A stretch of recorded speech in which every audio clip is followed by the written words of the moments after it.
The tragedy, and it is a tragedy, and all this is, that until Meghan appeared on the scene, Harry and William were very, very close friends, and they were known as the Three Musketeers. Prince William is making big changes in the British royal family, and it has left everyone in shock. In one unprecedented move, Prince William has decided he is cutting out some members of the royal fold, and it could change everything. This is a decision that King Charles has been saying he's going to make since his ascension, but somehow he hasn't gotten to effecting it. But today, Prince William has set things in motion to effect these changes. What is most shocking is the first name on the list. Who is this person? Let's dive into the details. Prince William's decision. The British royal family is at a momentous point in history. Since his ascension to the throne, there has been much pressure on King Charles to rescind the titles of some members of the royal family. For years now, the public has expressed different opinions on whether some members of the family really play any tangible role, and as such, whether they should keep their titles. Looking at it from King Charles's perspective, this might not be an easy decision.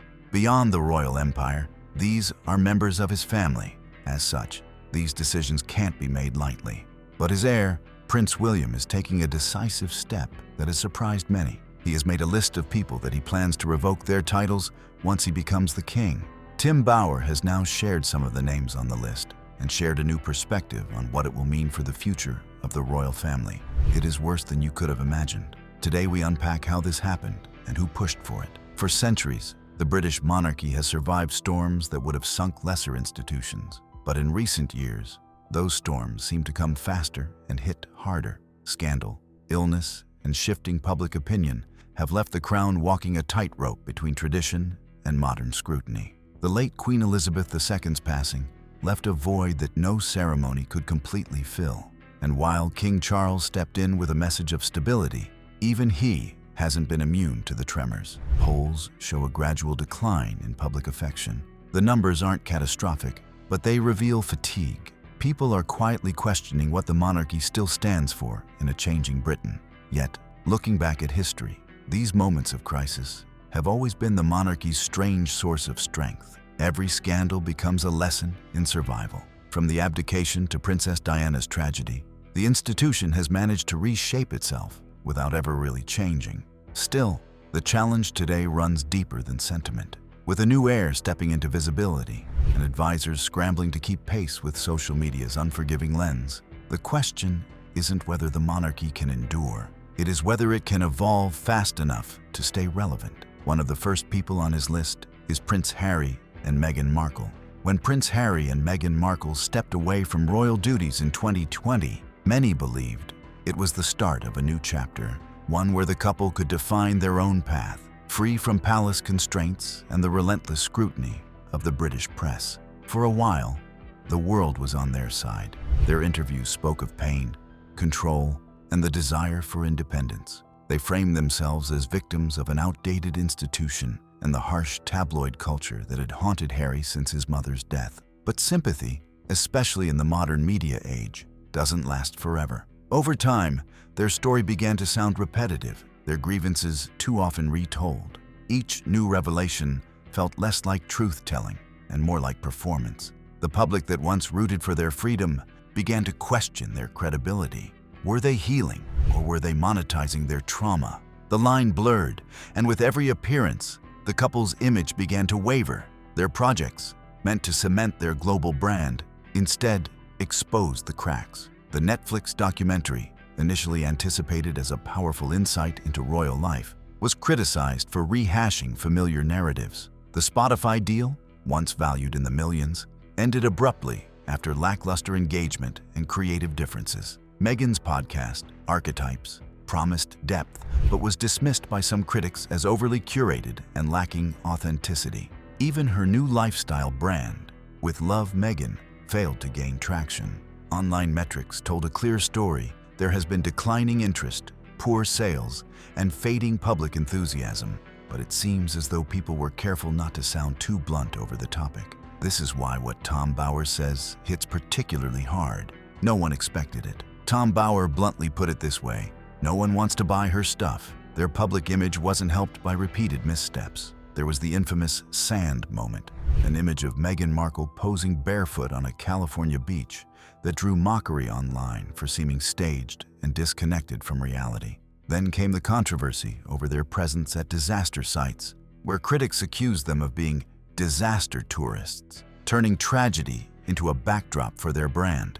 Even light-hearted appearances, like attending a Dodgers game, turned sour when the couple was met with a chorus of boos from the crowd. Each incident might have seemed minor in isolation, but together they told a bigger story. The Sussex brand was collapsing under its own weight. The public no longer saw them as relatable outsiders, but as celebrities trying too hard to control a narrative that no longer inspired sympathy. The authenticity that once made them compelling had been replaced by a sense of overexposure and fatigue. Within the palace, the implications didn't go unnoticed. The Sussexes' continued criticism of the institution, combined with their commercial ventures, made reconciliation difficult. As one commentator noted, the monarchy has a survival instinct. It distances itself from threats. For King Charles and Prince William, the Sussexes represented a different kind of crisis, not one of criminal allegations, but of perception. They had turned the private workings of the family into public debate. Every interview, every statement, reignited old wounds. It wasn't just about two people leaving. It was about the monarchy's ability to contain its own story. Tom Bauer described it as a slow implosion. He calls it a case of a couple driven by resentment, but unaware of how their own actions were eroding their message. Their attempt to dismantle the royal narrative only made them more dependent on it. The institution they left behind became their reference point, their antagonist, and ultimately, their brand. What began as a mission for independence turned into a struggle for relevance. And while the couple still commands attention, it's no longer the kind they once hoped for. Their story has become a cautionary tale about fame, control, and the fleeting nature of public sympathy. If Prince Harry and Meghan's trajectory echoes other royal figures who found themselves on the outside looking in, what about Prince Andrew, the man whose own downfall showed just how swiftly royal privilege can turn into public disgrace? Other names on the list. The royal family came under a lot of strain from Prince Andrew's scandal. In 2019, the world watched as Prince Andrew sat down for what would become one of the most disastrous interviews in modern royal history. The BBC interview was meant to clear his name, to distance himself from the scandal surrounding Jeffrey Epstein, but instead, it did the exact opposite. His words, his tone, even his attempts at justification painted a picture that shocked the public. Overnight, the story changed from uncertainty to outrage. What made it worse was what followed. Emails and photographs began to surface, directly contradicting several of his claims. Each revelation chipped away at what little credibility remained. The prince's insistence on innocence collided with mounting evidence, and soon, even his staunchest defenders began to fall silent. One person that was interviewed on the topic would later describe the aftermath bluntly. All his denials were proven to be lies. But that's not all. The British public, already skeptical of the monarchy's privilege, saw this as the final straw. Newspapers ran front-page editorials questioning the relevance of a royal who appeared untouchable by the standards of accountability. Members of Parliament echoed the public's frustration, with some calling for a full removal of Prince Andrew's titles and patronages. The pressure grew day by day until the walls around him began to close in. Behind palace doors, it became clear that silence was no longer an option. The institution had weathered many storms before, but this one felt different. It was personal, public, and tied to issues far larger than royal scandal. It was about justice, integrity, and the monarchy's moral standing in a world that was beginning to lose patience with inherited privilege. When the announcement finally came, it was swift but deliberate. Buckingham Palace confirmed that Prince Andrew would lose his military titles and royal patronages. But what caught everyone's attention was the tone of King Charles's statement. It went beyond a procedure. It acknowledged victims, something the monarchy had never done before. For the first time, it wasn't about protecting a family member. It was about protecting the crown itself. After Andrew's removal, that instinct seemed sharper than ever. And in that sense, the Sussex saga was just as damaging as the Andrew scandal, if not more. There's another person who faced a similar fate as Prince Andrew. Her name is Sarah Ferguson. Her story was shocking too. Sarah Ferguson's story has long served as a reminder of what happens when public curiosity meets personal missteps. In the early 1990s, her fall from grace was swift and unforgiving.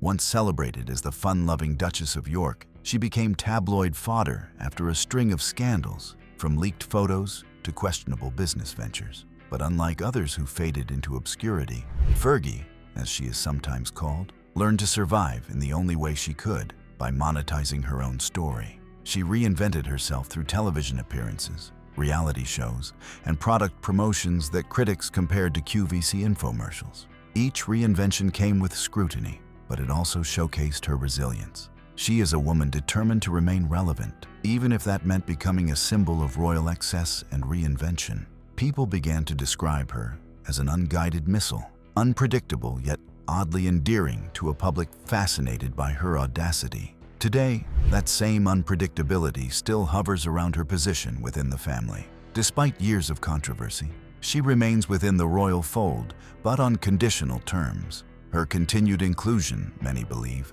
depends on her ability to maintain discretion and avoid further embarrassment. In many ways, Ferguson's trajectory mirrors the path Meghan Markle is accused of walking now, turning personal turmoil into public opportunity, courting sympathy one moment and backlash the next. But of all these names on Prince William's list, the most shocking one still remains Prince Harry and Meghan. From the moment they were born, Prince William and Prince Harry seemed inseparable. The world watched them grow up side by side, two brothers united by tragedy, shaped by the same royal expectations and bound by their mother's enduring influence. In the aftermath of Princess Diana's death, their closeness became a symbol of resilience. The older brother, Prince William, was seen as the steady heir, while Harry was the free-spirited spare. But together, they embodied the hope that the monarchy could remain human, relatable, and compassionate. For years, that bond appeared unbreakable. They laughed together during official engagements,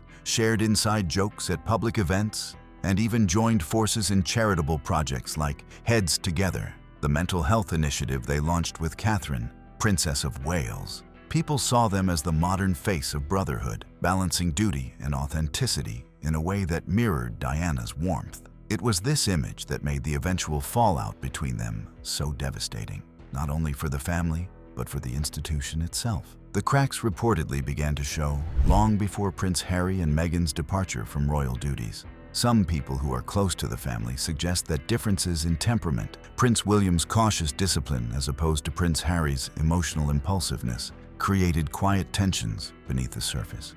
Yet it wasn't until Megxit, when they decided to leave the palace, that those tensions exploded into public view. Prince Harry's decision to step back, his tell-all interviews, and his memoir Spare painted a picture of deep resentment, one that portrayed Prince William as cold and complicit in an institution Prince Harry described as suffocating. For Prince William, the airing of private family matters was seen as the ultimate betrayal. What makes their rift particularly shocking is how far it has gone. According to Tom Bauer, Prince William's stance has hardened to the point of finality. He has reportedly taken a firm position on stripping Harry of his remaining royal privileges, a move even King Charles has hesitated to make. For a man known for his restraint, Prince William's decision signals more than just anger. It is a declaration of priorities. He appears determined to protect the institution, even if it means severing personal ties. This contrast between father and son is striking. King Charles, perhaps haunted by his own strained relationships